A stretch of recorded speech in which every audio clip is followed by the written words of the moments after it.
filme continuou tenso, continuou sanguinário, mas ele tomou uma camada mais simbólica, né? Enorme. Primeiro com a escadaria. A escadaria é o resumo da simples ação de chegar do ponto A até o ponto B.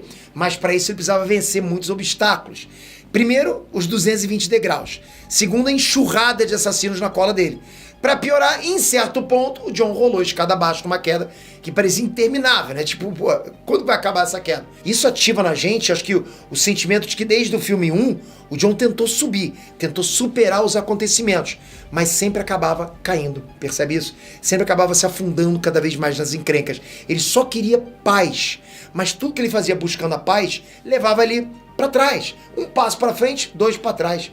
E no final ele subiu com a ajuda do oponente dele. Você tinha percebido como é que isso era profundo? O Kane ajudou o John a subir, pra lá em cima um ser obrigado a matar o outro.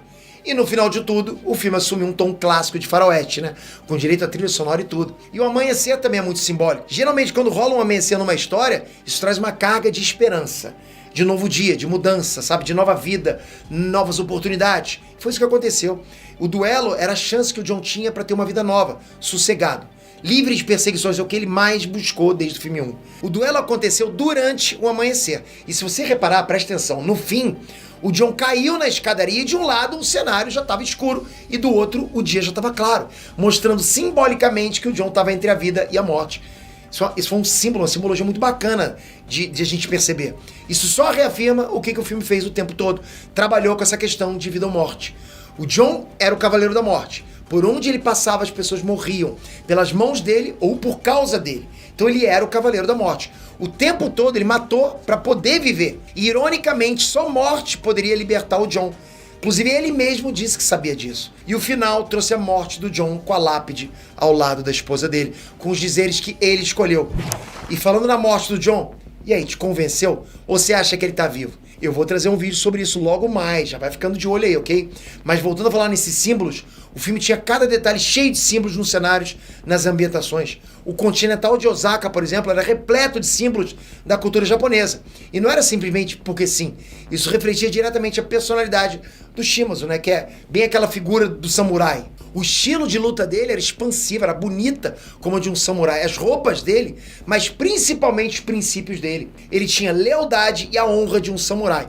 Por isso que ele foi leal ao John até o fim. E falando no Continental de Osaka, outro símbolo maneiro foi o da cerejeira, né, que apareceu no terraço onde o John estava escondido. A cerejeira florida é o símbolo do amor e da esperança, que são as duas coisas que movem o homem John Wick. Isso está na essência dele, o amor pela Ellie e a esperança daquela caçada acabar. Ele não aguentava mais aquilo. Por isso não foi à toa que o cenário trazia esse símbolo bem atrás dele. E o Kane também simboliza o guerreiro que não tem olhos, mas que vê tudo. Aliás, lá pelas tantas do filme, o Kane explica que a alta cúpula não tirou os olhos dele. Ele mesmo deu os olhos para a cúpula. Isso é simbólico também. Não tem aquele ditado que os olhos são janelas da alma? Pois é, o Kane entregar os olhos é tipo vender a alma para a cúpula. E por isso que ele era obrigado a matar muita gente. Inclusive um grande amigo dele, que era o John. E lá naquele combate entre o Kane e o John dentro do Continental de Osaka, o John teve a oportunidade de matar o Kane. Mas ele não conseguiu. Lembra? Isso é uma das provas do que eu falei já sobre a separação entre o homem John Wick e o assassino Baba Yaga. O Baba Yaga mataria aquele oponente fácil. Mas quem estava ali era o John, amigo do Kane. E por isso ele não conseguiu matar. Mais uma referência legal é na cena do cemitério diante do túmulo do Sharon, né? O Winston citou que o Hércules tinha a Hidra, assim como o John tinha a alta cúpula. Isso é uma baita referência aos 12 trabalhos de Hércules, né? Hércules, todo mundo deve saber, foi um herói da mitologia grega. E aí, depois de passar por uma tragédia gigantesca, perdendo mulher e filho, né? Assim como o John perdeu a esposa e o cachorrinho, ele teve que realizar tarefas para se redimir dos pecados dele. Igual o John, né? Que pecou contra a cúpula, percebe isso? E um dos trabalhos do Hércules foi matar a Hidra, que é um monstro de várias cabeças que era praticamente invencível.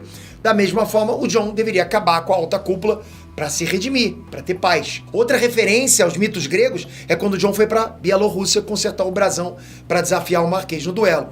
Para isso, ele precisava fazer um trabalho para Kátia, que era a nova chefe da máfia. Aí quando o capanga dela, o Klaus, entregou o John lá naquela boate, isso foi uma referência clara ao cavalo de Troia. O John foi dado como presente para o chefão ali na boate, mas o John foi o típico presente grego.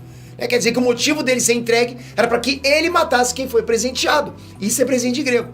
Isso é o cavalo de Troia, né, que tinha soldados ali dentro. Então quem reclamou que John Wick não tinha conteúdo, com certeza não pescou essas e várias outras referências no decorrer de quase 3 horas. Tem muita coisa. E aí, no fim das contas, galera, o Jon se redimiu e se encontrou com a morte, que era a única coisa que poderia trazer paz pra ele. Mas essa morte foi literal ou simbólica?